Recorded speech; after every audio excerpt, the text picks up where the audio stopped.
friends and family, welcome back to my channel for another video. Today I'm going to show you how to make these delicious cherry pies.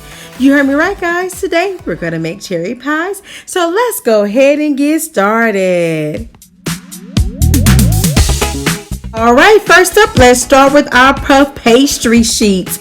You guys, you're going to go ahead and make sure that you have already set your puff pastry out on the counter for at least 40 minutes prior to you handling it. Make sure it's not over 40 minutes because you don't want the butter that is inside of the puff pastry to melt. So this has been sitting on the counter for 40 minutes, and now I'm just going to roll this out just a little bit, just a little thinner, not too thin. I'm just rolling it out to make sure that it's thinner. I don't know how else to say that, guys. And then next up, after we do that, we're going to go ahead and cut it first in threes like you see me doing here using my handy dandy butter knife. So I'm going to leave more footage in, guys, so you can get an idea of what I did do. So I cut it like you see me doing right here down the middle. So I'm cutting, there you go. And then after you cut it horizontal, you're going to go ahead and cut it vertically like so, just in half like this. And I did use both of the puff pastry sheets, but I only showed you how I did one of them. So this is how it looks once I finish cutting it out. Then we're going to use our delicious canned fruit like you see me doing right here.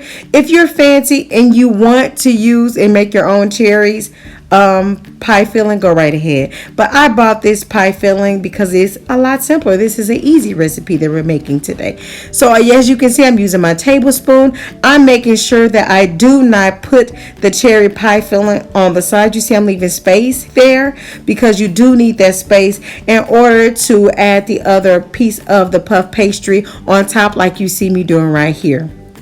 And so I'm adding it to the top of all of the puff pastry just to ensure that it's lined, guys. This one was a little shorter, so I stretched it like you see me doing right there. I stretched it to make sure that it goes to the full end of the bottom puff pastry, if that makes sense. Hopefully it makes sense.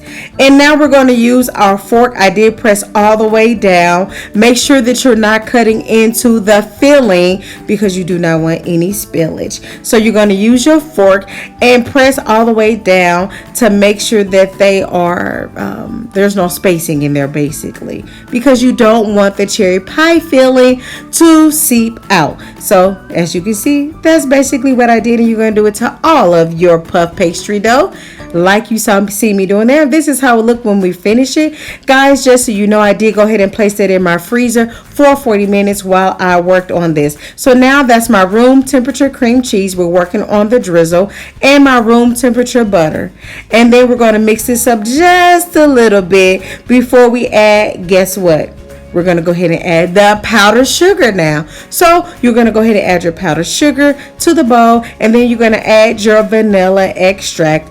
Go ahead and add that to the party, guys. Just so you know, again, everything will be listed down in the description box. So now I'm scraping down the sides. I'm scraping the bottom. I'm trying to make sure that all of the powdered sugar is thoroughly combined, and this is how it should look once you finish combining all of those ingredients. Next up, we do need an egg wash. So my egg was at room temperature as well. I did go ahead and add that to this container along with a little bit of water like you would see me doing right here. I'm adding just a tablespoon of water to the party, and again, just to reiterate, this is the egg wash that you will need for the top of your dough. So you can see me stirring up the water and the egg, and this is how it looks once you finish adding the water to the party.